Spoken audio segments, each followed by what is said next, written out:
take to a desert island? The answer was the Bible, Shakespeare, and an unabridged dictionary. Well, I haven't even got a comic book or the Reader's Digest. I haven't got a World Almanac or a Sears catalog or a phone book. Everything that was ever written down on earth exists only in my head, in my poor thick skull, imperfectly remembered if at all. And there's damn little I can remember even when I put my mind to it. I tried to reconstruct some of the good stuff, but it came out the way it did for the Duke and Huckleberry Finn, doing to be or not to be. I think I remember how Mark Twain started it. You don't know about me without you have read a book by the name of The Adventures of Tom Sawyer, but that ain't no matter. I recall snatches like that. I put them down when I think of them. I write them in a notebook, the notebook, 260 pages counting both sides of the paper. There's nothing else to write on. Nothing.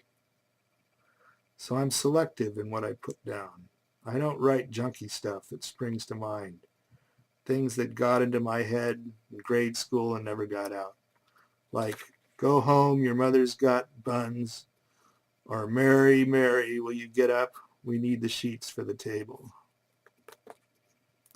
I talk that into the mic to you, great unseen audience out there in Radio Land. You posterity types who might pick it up one day and have the patience to sort me out for what I'm worth as a footnote to a vanished civilization. What I try to preserve on my precious few pages, it's what's maybe worth remembering exactly, like the 23rd Psalm or the preamble to the Constitution. I go over it in my mind and sometimes I say it into the mic till I'm sure I've got it right. Then I put it down. It's a mixed up bag, that book. It's got the aforementioned Shakespeare.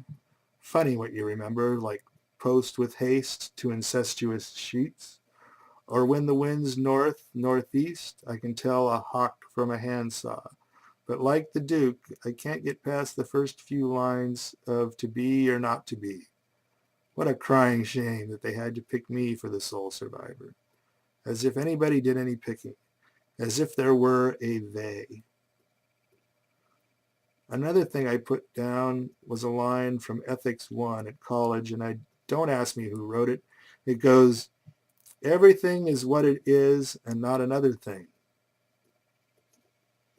I also put down what Popeye said.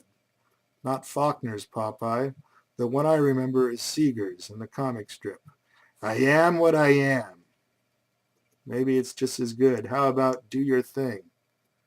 Is that less worthy of preservation because it welled up out of the folk talk of the 60s instead of from the pen of a Jeremy Bentham or a John Stuart Mill or whoever I read from Ethics 1?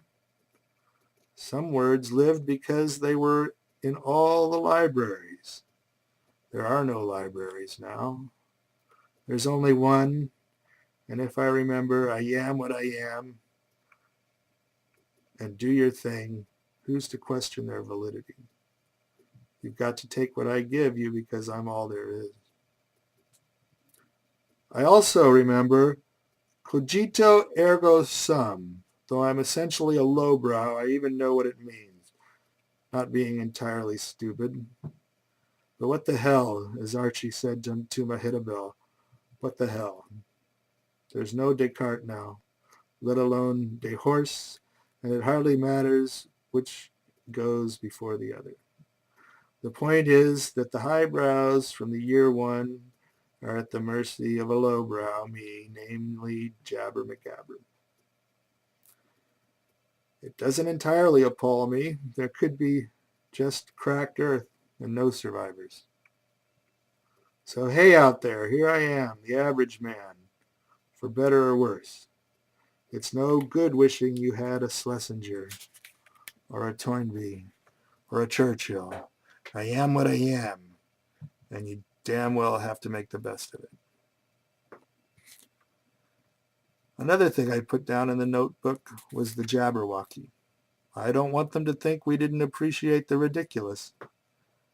I also remember a line from Stephen Leacock. He rode off in all directions, and some bits from Marx Brothers pictures.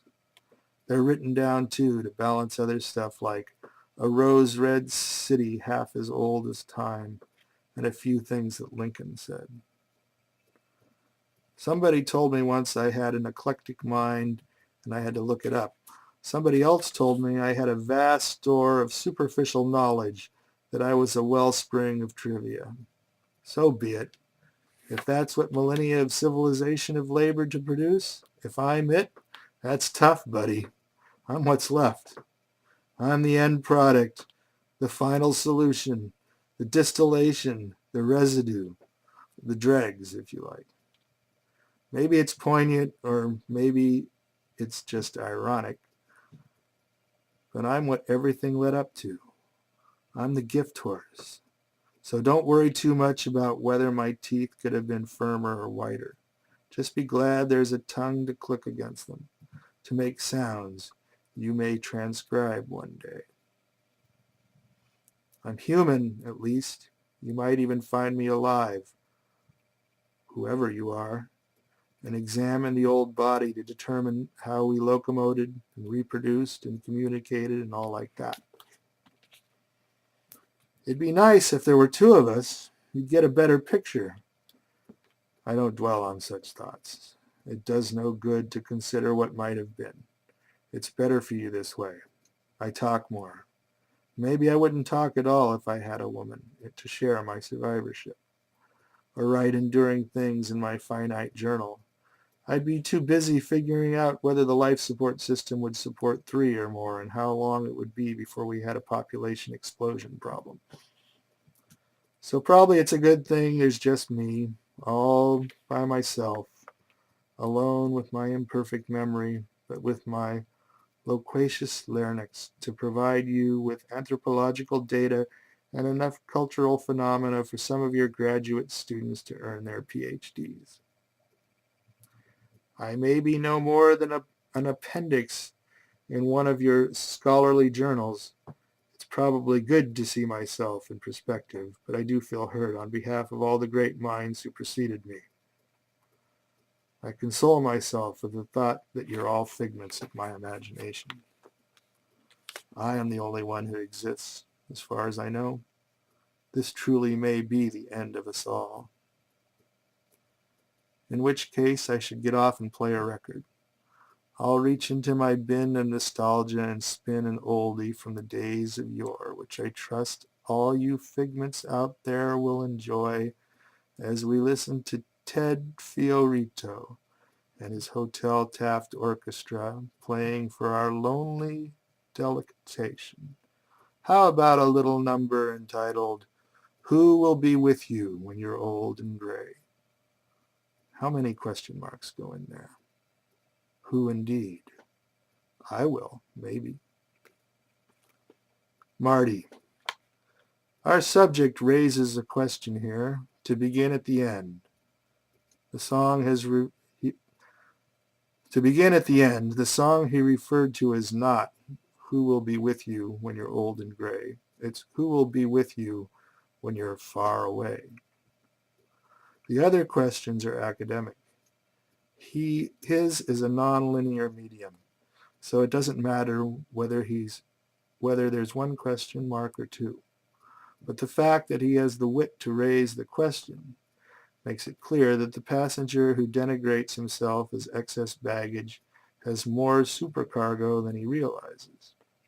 There's no need for the Times morgue, a euphemism among newspapermen for classified and cross-reference files of information, or the Encyclopedia Britannica and those other things when he's got them and more in the form of yours very truly, Marty, namely me.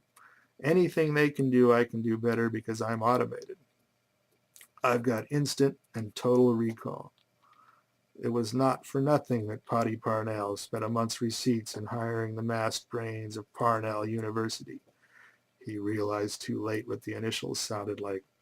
To encode the world's knowledge into me, your friend Marty, repository of all that's worth saving, super time capsule, purveyor to posterity, eternity's end man. September 4, 2012. Reading A Man Spekith by Richard Wilson. 3. Ed, I'm a hell of a guy to be up here as the epitome of civilization. If anybody'd asked me to name the world's 10 best books, I'd have had a fit. If he'd asked me about the week's top 40, though, I'd have rattled them right off, along with the names of the recording artists. I knew a guy once who collected Beethoven sevenths. I mean, he liked Symphony No. 7, and he had a lot of versions by different conductors, like Toscanini, Klemperer, Bernstein, and von Karajan. I understand that. When I was a boy, I collected different bands doing St. Louis blues. Then when I got to be a widely heard disc jockey, I had to bone up on the rock groups. I did it out of duty at first, but familiarity breeds contempt, as they say, and after a while I appreciated what they were trying to do, and I spoke up for them and knew them as well as if I were their Boswell, their Baedeker, their brother. I was loyal to the Beatles before they were fashionable. After the Beatles, it was possible to listen to others in a long line. The mothers of invention, the Fugs, the Mamas and the Papas, Country Joe and the Fish, Big Brother and the Holding Company, Mogan David and the Grapes of Wrath, the Electric Flag, the Nitty Gritty Dirt Band, the Quicksilver Messenger Service, the Velvet Underground, the Who, the 1910 Fruit Gum Company. I tell you, it's a far cry from the Boswell sisters and the Weavers and the Yacht Club boys. Conrad. Sure, I know there was an English novelist by that name and that he was a Pole originally, but I really know more about the Conrad and Bye Bye Birdie. I've got the album here. The other Conrad wrote Lord Jim, and I saw the movie, but don't ask me what it's about except that O'Toole was in it. I saw it in a drive-in in a rainstorm, and it was all very dim. The six-pack I had with me didn't clarify anything. Let's listen to Conrad Birdie. He is more my speed. He drank beer, too. A slob. I barely remember who wrote Tom Jones or Jane Eyre, but certain titles and authors from my high school days are engraved on my memory. They wouldn't bear repeating, except that that's all they're doing to me, repeating, as if to pound it home that that these are samples of what my education has left me with. Volume 1, The Open Kimono by Seymour Hare. Volume 2, The Yellow Stream by I.P. Standing. Enough of the liberal arts. Other things I remember are palindromes, graffiti, and gems from long-gone comics and radio serials and the back pages of the women's magazines, such as Nov Schmoes Kapop, tortured 9 years by 2 corns and a wart. Uses a viper, Fagin. Was it a bar or a bat I saw? That is a palindrome. Mix zippy cadota figs with quivering cranberry jelly. All the letters in the alphabet. Is there intelligent life on Earth? Andrew Wyeth paints by number.